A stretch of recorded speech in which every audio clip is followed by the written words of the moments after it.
Pardon me, Count. I still have one or two matters I would like to discuss. Then please, do so. Did you notice the grease spot on your passport? See it just at the beginning of your wife's first name? These things happen when traveling. Have you remembered anything about last night that might help us? Nothing. Au revoir, Monsieur le Comte. Countess, I'm sorry to bother you again, but I wonder if I might have another word with you. Certainly. Do you remember when I showed you this handkerchief? Handmade, embroidered in Paris, and of course, the letter H. 3 ladies aboard have the letter H in their names. But Madame Hubbard considers such a handkerchief useless. Mademoiselle Debenham's middle name is Hermione, but her handkerchiefs are dainty linen, not expensive. Hildegard Schmidt is a lady's maid, not a lady. Why are you telling me this? It leaves only you and Princess Dragomira, but her first name is Natalia. It isn't my handkerchief. There is a wet luggage label on your suitcase. Oh? Pulling it back, I found the initials HMK. Well, that is fascinating, isn't it? You told me you have never been to America. I've never been to America. When you say you've never been to America, you say it with an American accent. These questions are pointless. These are observations, Monsieur le Comte, not questions. You take too much upon yourself, mademoiselle. You are not a detective. You are a clerk in a train office, and your employer will hear her a representative of this railway treated a diplomat and his wife. Why was the grease spot added to your passport and the label to your case? My wife has told you the handkerchief is not hers. There are no H's in her name. Let that be an end to it. Why did you hide your true identity? Surely you can guess the reason. This man who called himself Ratchet murdered my baby niece, killed my sister, and broke my brother-in-law's heart. 3 of the people I loved best and who made up my home, my world. Of all the people on this train, I alone had the strongest motive for killing him. I give you my word of honor. Helena never left her compartment last night. Then the handkerchief is yours. No, it is not. I know I can't hope to make you believe me, but I assure you that is the truth. When we learned who the man was, and that the handkerchief had been found with the letter H near his body, I pointed out to Helena it would be better to remove any connection to her. A luggage label, a grease spot to cover the alteration. What could be simpler? I have read quite a bit about crime, Monsieur le Comte. I hope you will take it as a compliment if I say you have the makings of a very fine criminal. I think I will not take that as a compliment, no. Madame la Comtesse, the motive for the murder lies in the past, in the tragedy that broke up your home. Help me. Take me back into the past. Tell me about your sister's household.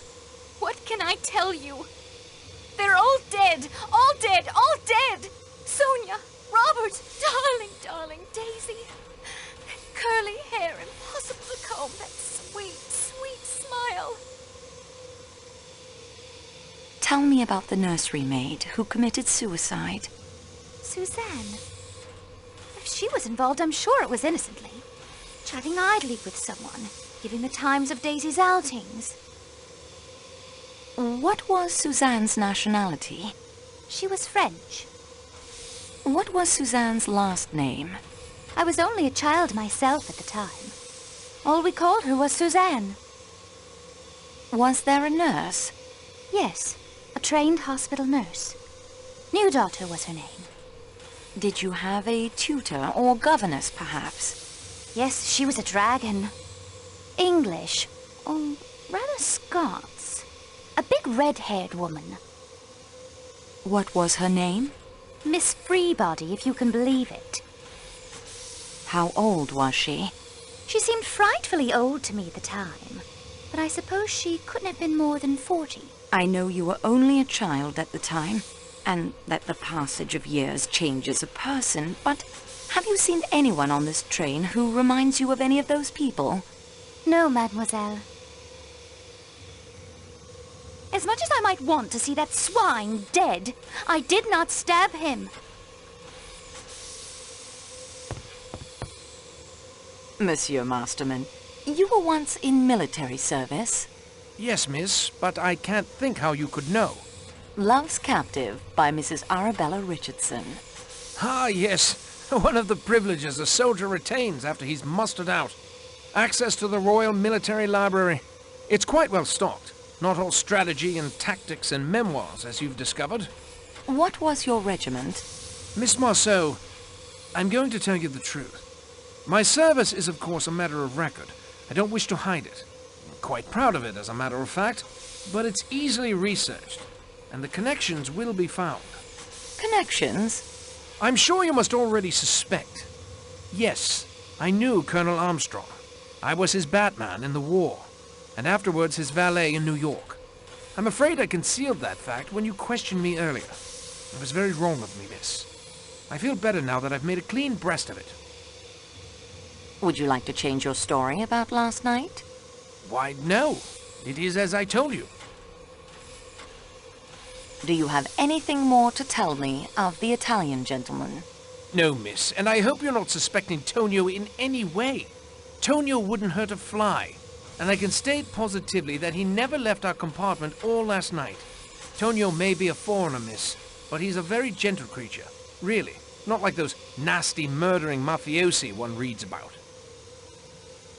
You seem to know Tonio better than you led me to believe. Well, yes, we work together. He hasn't told you yet. I thought he had. That's why I... Oh, dear. I think I have nothing more to say. Au revoir, monsieur.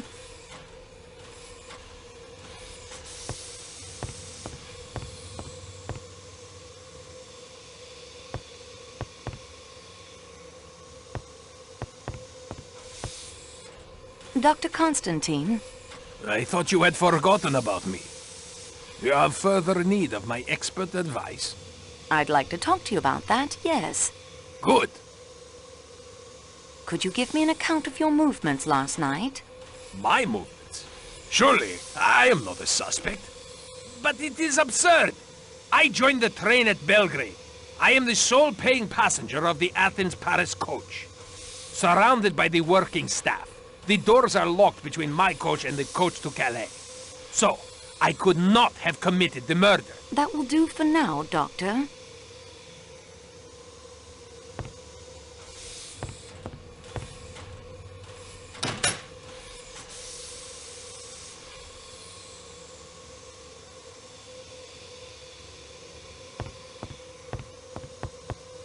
I don't think she's in the mood for conversation.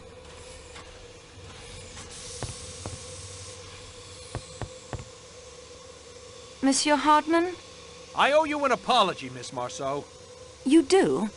I wasn't very polite when we first met outside the station.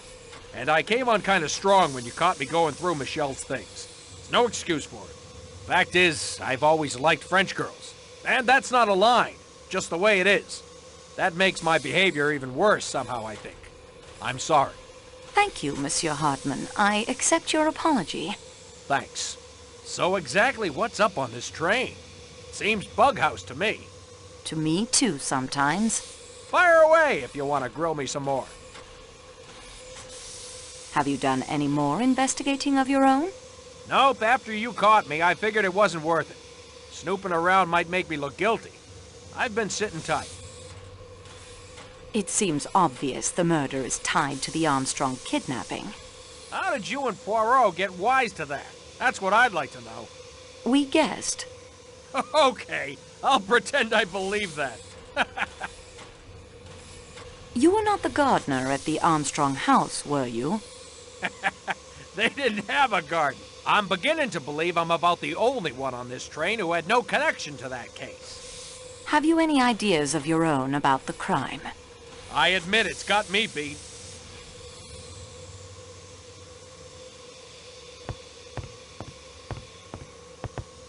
I understand we'll be underway soon.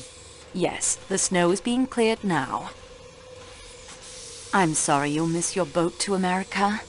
Under the circumstances, I've decided to stop in Paris for a few days, play with my grandchildren, and recuperate from this trip. Have you thought of anything else that might be helpful to our investigation? Well, you certainly have everyone in an uproar. Maybe next time you'll be able to be more discreet. Oh, I forgot. You probably won't be doing any more investigating after this, will you? That's all. That wasn't helpful? I thought it was. Au revoir, madame.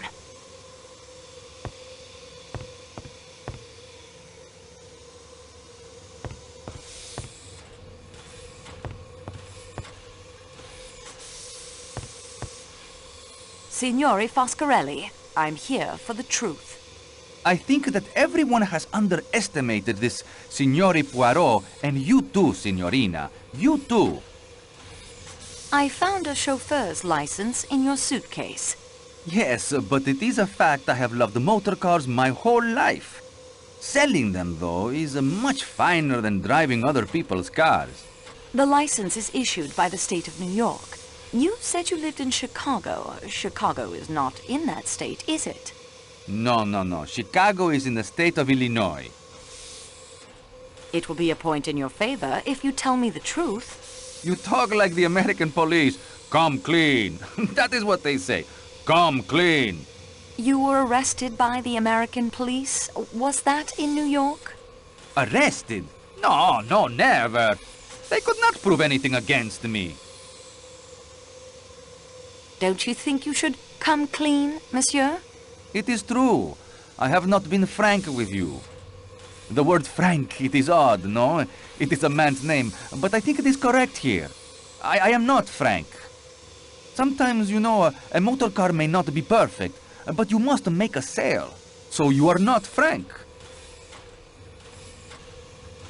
You were the Armstrong chauffeur, were you not? Since you know, why ask me? Why did you lie to me? Lie? Lie? I did not lie. I was not frank. Why? I do not trust the Yugoslavian police. They do not like Italians. They would not have given me justice. Tell me about Daisy Armstrong. That little one. She was the delight of the house. Tonio, she called me. They all did. She would sit in the car and pretend to hold the wheel. Such a beautiful little one. Have you been frank about your movements last night? I had nothing to do with that business. It was not I who killed that pig Ratchet. You cannot prove anything against me. Good day, monsieur.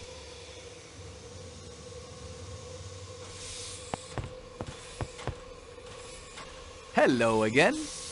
Monsieur McQueen, I love how you say my name. will you be serious? I am serious. Sorry. I better be careful. I've realized I'm definitely the most suspicious character on the train. All you have to do is find a will in which the old man left me all his money, and that'll just about clinch it. Is there a will? Not that I know of. He'd never leave me a cent, really. I was just useful to him. Languages and so on. I'm no linguist, but I can get by in German and Italian and French. You told me you knew Sonia Armstrong. Yes, I did. My dad was the district attorney on the case. So yes, well, I was just a kid, of course, a teenager. Schoolboy crush, I suppose, and all that. It occurs to me that in spite of everything, the murder may not have to do with the Armstrong case at all. Oh? I thought that must be pretty settled. We have much evidence pointing to the existence of an outsider aboard the train. One who disguises himself, uses a stiletto to kill, then vanishes into the snow. What do you think? It's certainly a possibility, but in that case, he'll be hard to catch now. He's had quite a head start. Or he could be out there frozen in a snowdrift or lying broken at the bottom of a rocky ravine. The body may never be found until the spring thaw. Well, that conjures up an unpleasantly graphic image. You seem to really enjoy this stuff. I enjoy the investigation, monsieur. I certainly do not enjoy the fact that a man has died. No, of course not. Say, I was just wondering. I mean, I have no plans to return to the States right away. I may find myself back in Istanbul. I was wondering if you might consider having dinner with me some night. I might consider it if you promise to relax.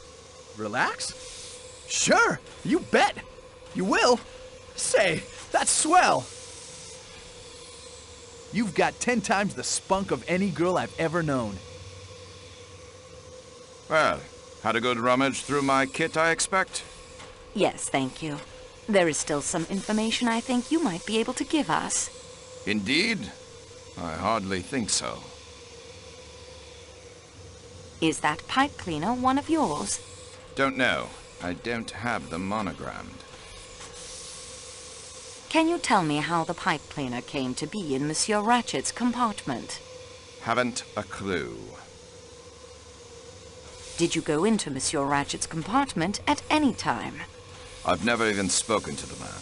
You never spoke to him, and you did not murder him. If I had, I should hardly be likely to acquaint you with the fact. Ah, well, it is of no consequence. Oh? Monsieur Poirot has told me he can think of 11 excellent explanations of its presence. Not now, when it's all over, when it's behind us. Is that a quote? Mademoiselle Debenham said those words to you at Sakeki Station in Istanbul. Tell me to what those words referred. Why don't you ask Miss Debenham? I will. You have nothing whatever against her. I'm sorry, but you're wrong. We know that Mademoiselle Debenham was governess in the Armstrong household at the time Daisy Armstrong was kidnapped. The devil, you say? If Mademoiselle Debenham is innocent, why did she conceal the fact? I have no idea, but your suspicions are utter rot. Why did Mademoiselle Debenham tell me she had never been to America? You better ask her. I still think you are wrong. You're making a serious mistake. I think it is you, Colonel, who have made the mistake. This is all nonsense.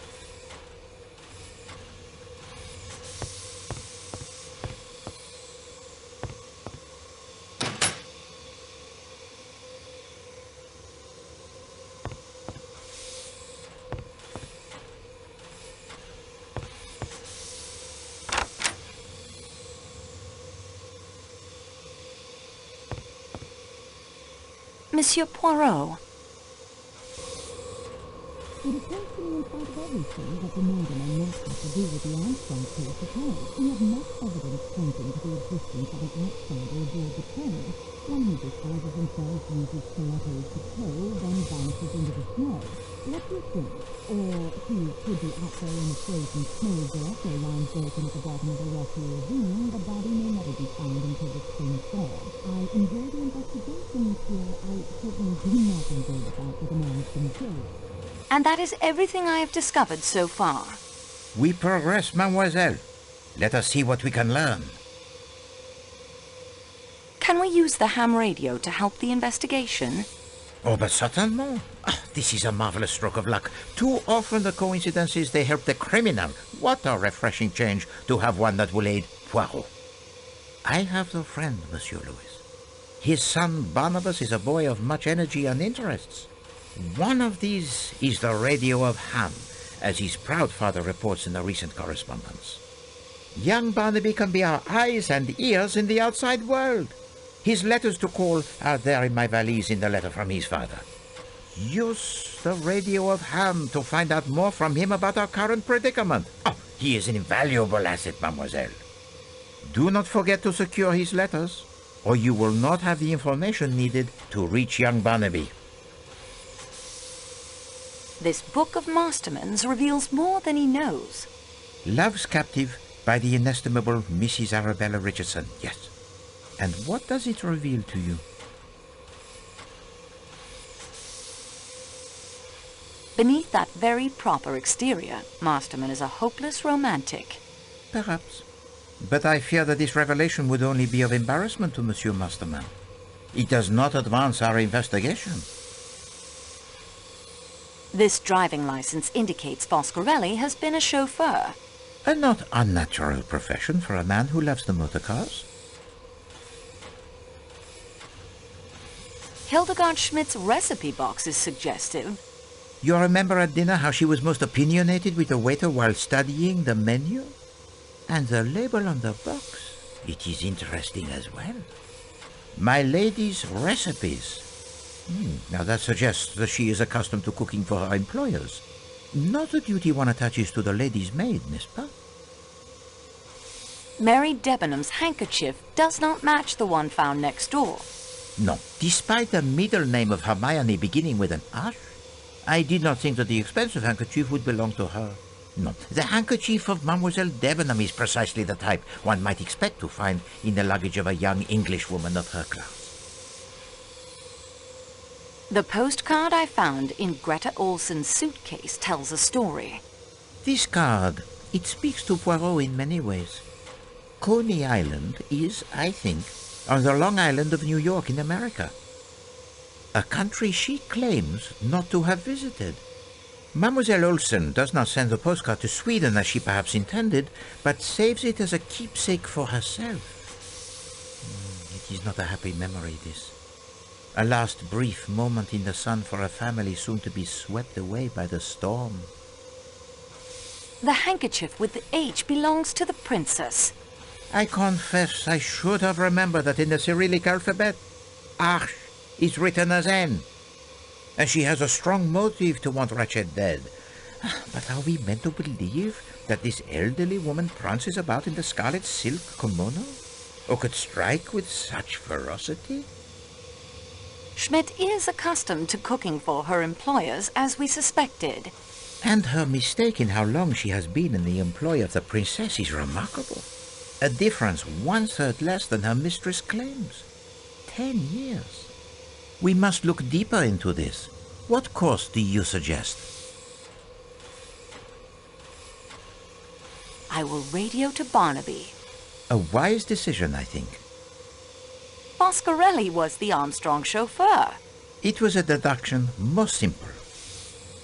Masterman was Colonel Armstrong's valet.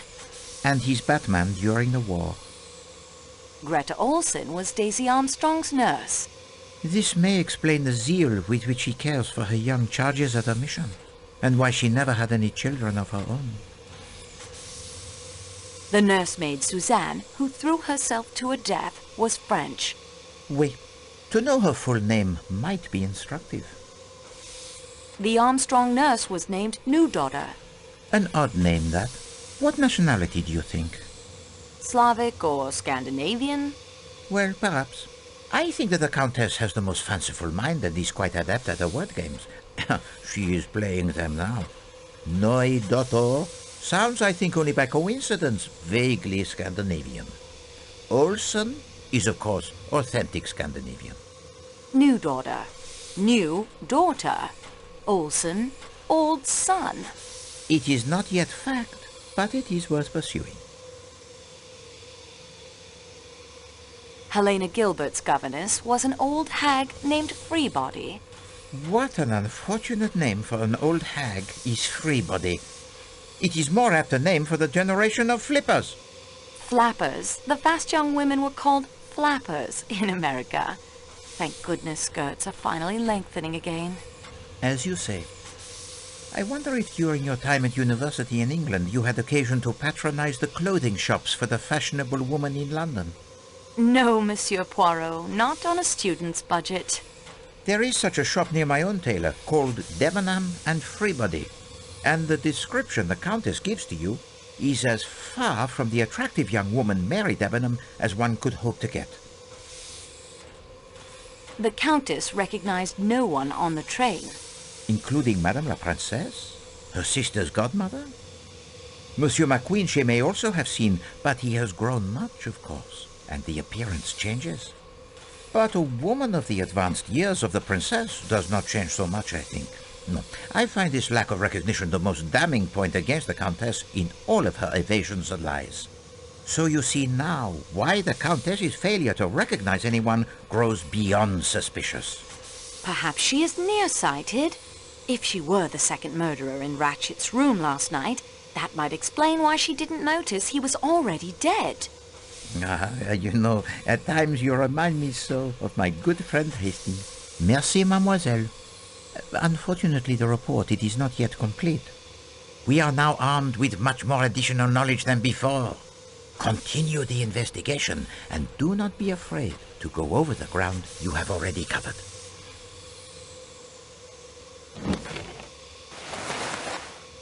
The letter. Now I'd better put Monsieur Poirot's clothes back exactly as I found them.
What are you doing? Let go of me. Ow! Take your hands off me. Put me down. Put me down. You will never get away with this. Oh,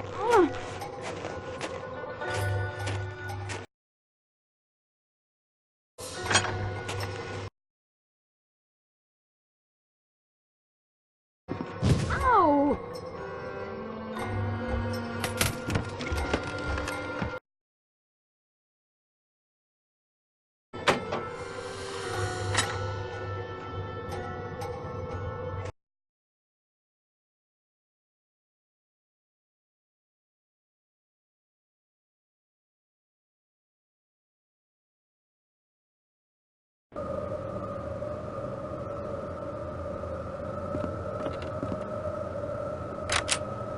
It is secured somehow on the outside.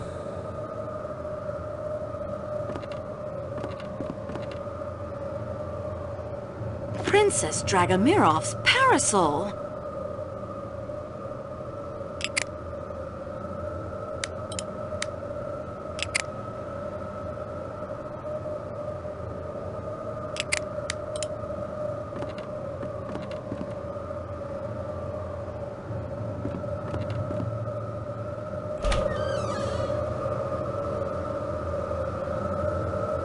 It is far out of your reach, mademoiselle.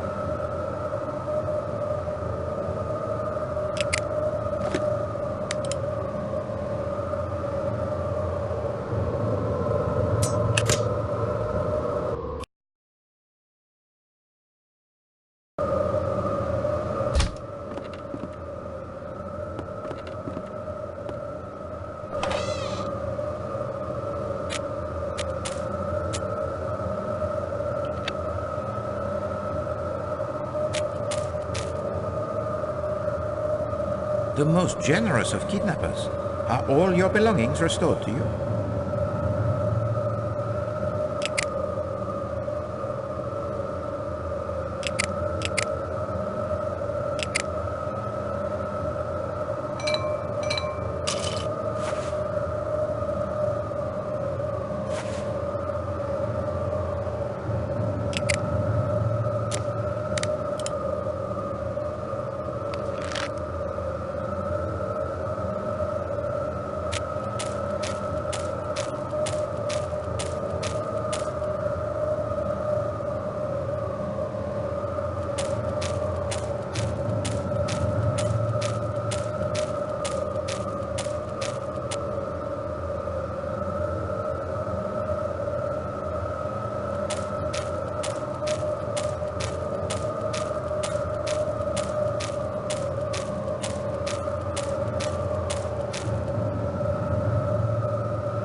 I believe they are sacks of flour, good for thickening sauces, and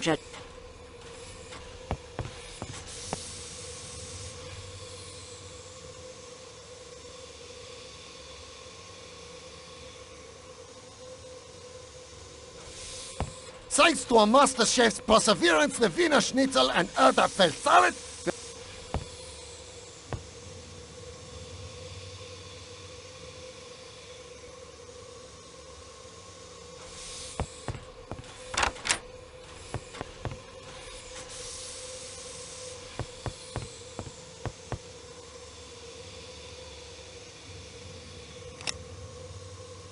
sterling silver, of course.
I bent the blade of the butter knife back on itself.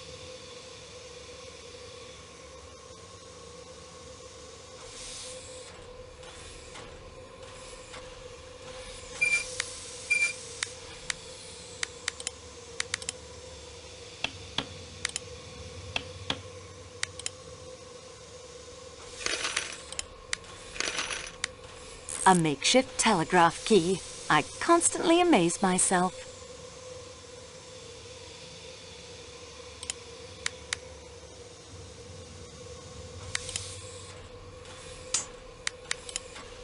There's nothing to attach.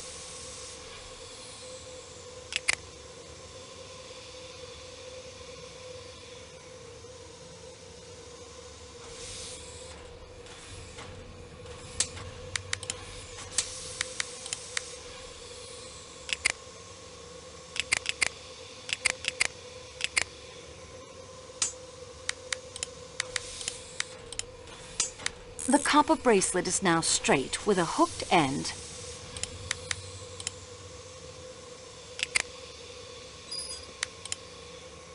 With any luck, that will power the radio, at least for a short time.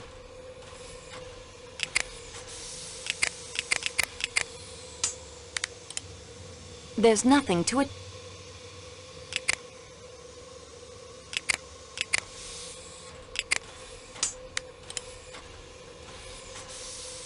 I won't do that.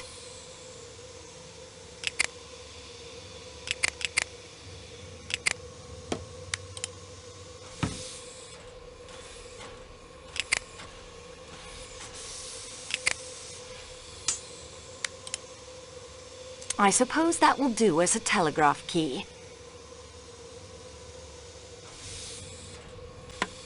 There, the radio is ready to be used. Superb, mademoiselle. You do not need to learn the Morse code if you have the book as reference.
That will save the cell from draining while I'm not using it.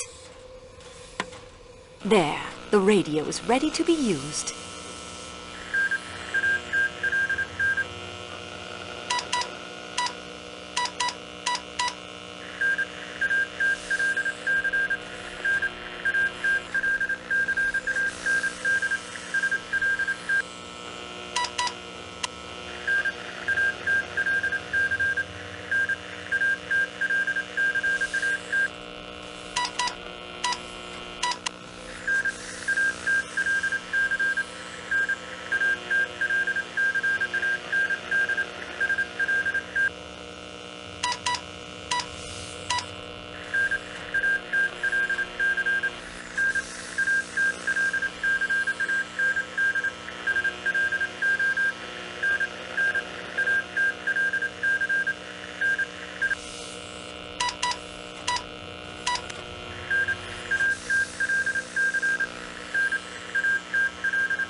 That will save the cell from draining while I'm not using it.